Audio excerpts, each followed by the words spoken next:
അങ്ങനെ ലാലേട്ടൻ അഭിനയിച്ച തുടരും സിനിമ FDC നമ്മൾ കണ്ടു കഴിഞ്ഞിട്ട് ഇപ്പോൾ അങ്ങോട്ട് വന്നതേ ഉള്ളൂ. ഭയങ്കര എക്സൈറ്റ്മെന്റ് ആണ്. അപ്പം നമുക്ക് അതിൻ്റെ റിവ്യൂലോട്ട് പോകാം. സ്പോയിലർ ഫ്രീ, ചിലപ്പോൾ അറിയാം സ്പോയിലറൊക്കെ വന്നു പോകും. അതുകൊണ്ട് സിനിമ കാണാത്തവർ ഇത് കാണണമെന്ന് ഞാൻ നിങ്ങൾ നിർബന്ധം പറയുന്നില്ല. ആദ്യത്തെ കുറച്ച് നേരം കണ്ടിട്ട് നിങ്ങൾ ഔട്ടായി പോക്കോ, കുഴപ്പമില്ല. എന്നാലും നമ്മൾ സിനിമ കണ്ട് നമുക്ക് എങ്ങനെ ഇഷ്ടപ്പെട്ടു, നമ്മുടേതായിട്ടുള്ള രീതിയിൽ നമുക്ക് എങ്ങനെ ഇഷ്ടപ്പെട്ടു എന്നാണ് ഈ വീഡിയോ നമ്മൾ പറയാൻ പോകുന്നത്.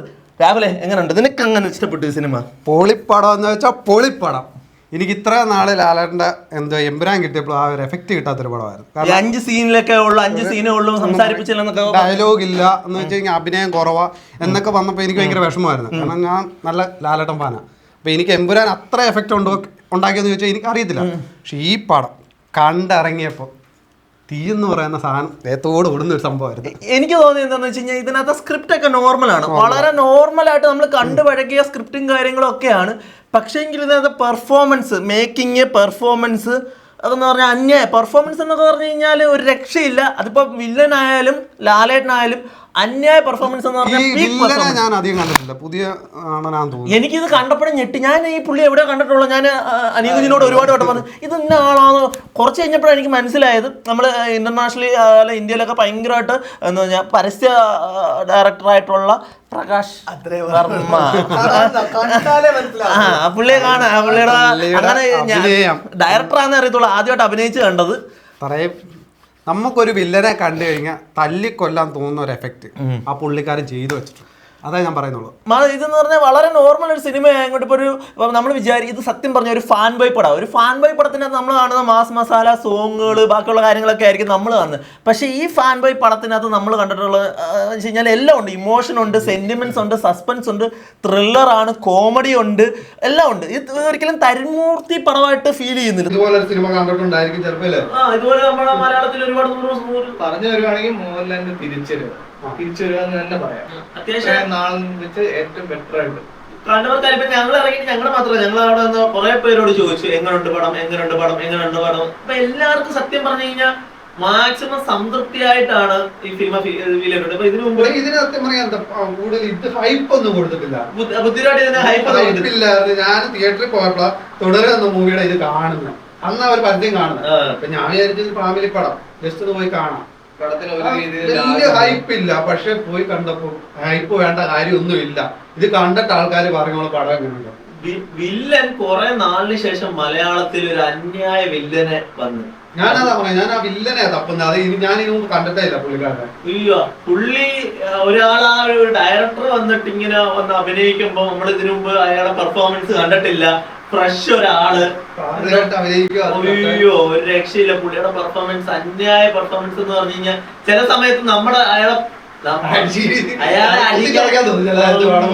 അതിന്റെ കൂടെ ബിനുപ്പും നമ്മൾ വിചാരിക്കും ഒരു കോമ്പിനേഷൻ വരുമ്പോ നമ്മളില്ലയോ ഒരു രക്ഷയില്ലാത്ത രീതിയിലുള്ള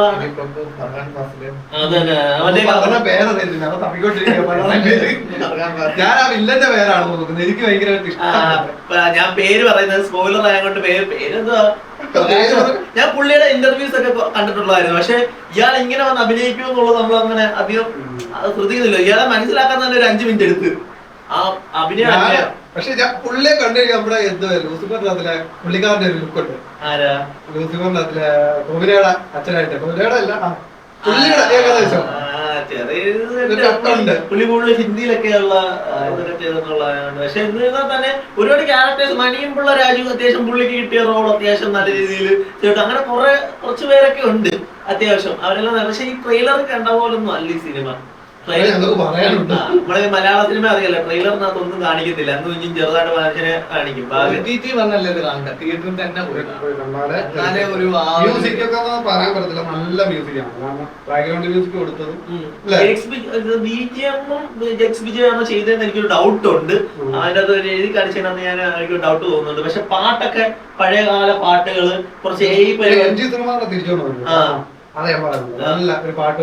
നമ്മള് ഒരുപാട് സിനിമ പാട്ടൊക്കെ കുറവല്ലേ, അപ്പൊ പാട്ടൊക്കെ കാണാൻ ഭയങ്കര രസകരമായിട്ടൊക്കെ വന്നിട്ടുണ്ട്. പക്ഷെ ഒരു പ്രൊമോ സോങ് ഉണ്ടെന്ന് പക്ഷെ അത് ഇറങ്ങിയിട്ടില്ലല്ലോ. നമുക്ക് കഥ പറയാൻ തോന്നുന്നു.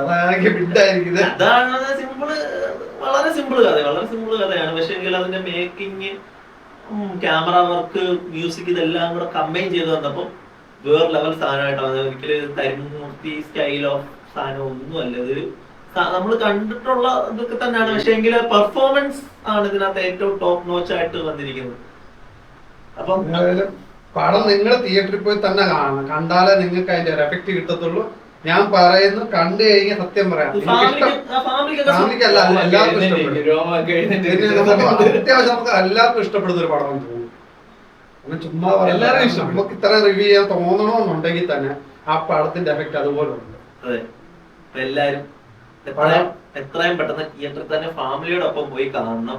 ഒരു ഫാൻസിന്റെ ഇത് വെച്ച് പറയുന്നതല്ല, കാരണം ഞങ്ങൾ തന്നെ പറഞ്ഞില്ലേ, എംബ്രാൻഡ് ഇത് വെച്ച് ഞങ്ങൾക്ക് കിട്ടാത്ത ഒരു എഫക്ട് തുടരും എന്ന പടത്തിൽ കിട്ടണമെന്നുണ്ടെങ്കിൽ എത്രയും ഹൈപ്പ് ഉണ്ടെന്ന് അല്ലേ? നല്ലതായിട്ട് വന്നിട്ടുണ്ട്. എല്ലാവർക്കും കണ്ടവർക്കെല്ലാം നമ്മളങ്ങനെ ചോദിച്ചപ്പോ എല്ലാവർക്കും ആ ഒരു അഭിപ്രായം വന്നത്. സിനിമ പക്ഷെ എൻഡ് ചെയ്യുന്ന വെച്ചാൽ നിങ്ങൾ ഈ പ്രതീക്ഷിക്കുന്ന ഒരു വേറെ ലെവൽ രീതിയിലൊന്നും അല്ല എൻഡ് ചെയ്യുന്നത്. അതിന് ആ കഥയായിട്ട് കുഴപ്പമില്ല, ആ പടത്തിന്റെ പേര് അങ്ങനെ തന്നെ തുടരും. അതെ അതെ, നമ്മുടെ സമൂഹത്തിൽ ഇപ്പോഴും നടന്നുകൊണ്ടിരിക്കുന്ന അതിന്റെ പേര് കുറെ സംഭവമുണ്ട്. വർഷം നമ്മൾ ചില കാര്യങ്ങളൊക്കെ ന്യൂസിൽ കേൾക്കുന്ന ഒരു ചില സംഭവങ്ങളുണ്ട്. അപ്പൊ അത് അങ്ങനെയൊക്കെ ഒരു ഇതാണ്, അത് ആ ഒരു തീരത്തില്ല. ഈ ജാതി മത കുറച്ച് പരിപാടിയും കാര്യങ്ങളൊക്കെ ഉണ്ടല്ലോ, അതൊക്കെ ഉള്ളിടത്തോളം അല്ലല്ല, അത് അതിന്റെ പേരിലാണല്ലോ സംഭവിക്കുന്നത്. അപ്പൊ അതൊക്കെ വീണ്ടും ഇങ്ങനെ തുടരും എന്നാണ് ഉദ്ദേശം. അതിനകത്ത് 2-3 അർത്ഥങ്ങൾ പറയാം. ലാലേട്ടൻ തുടരും, ഇനിയും തുടരും.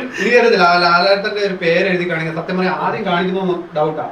ആദ്യം കാണിക്കുന്നത് അതാ പറഞ്ഞ ആനിമലിന്റെ അകത്ത് കൂടെ എഴുതി വെച്ചിട്ടുണ്ട് പുള്ളിയുടെ പേര്. അപ്പൊ പുള്ളിയുടെ മുഖം കാണിക്കുമ്പോഴല്ല മോഹൻലാൽ എഴുതി വെച്ചേക്കുന്നത്. പക്ഷെ ഞാൻ അവസാനമാണ് ലാലേട്ടന്റെ പേര് എഴുതി കാണിച്ചിട്ട് തുടരുന്നു. അത് എന്ത് ഉദ്ദേശിച്ചെന്ന് എനിക്ക് മനസ്സിലായോ? ചിലപ്പം ലാലേട്ടന്റെ അഭിനയം അതിന്റെ അകത്ത് ബെറ്റർ ആയിട്ട് കൊണ്ടുവരുന്നോണ്ടായിരിക്കും.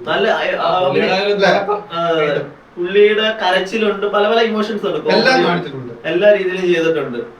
എന്തായാലും മുഖത്ത് എക്സ്പ്രഷൻ പണ്ട് ഇല്ല എന്ന് പറയുന്ന ആൾക്കാർക്ക് എക്സ്പ്രഷൻ വാരിക്കൊരു അതെ അതെ, കൂട്ടുകൂടായിട്ട് എല്ലാവരും വന്നവരും നിന്നവരും പോയവരും എല്ലാം കാണിച്ചിട്ടുണ്ടെന്ന് ഞാൻ വേണമെങ്കിൽ നത്ത് പോലും വന്നിട്ട്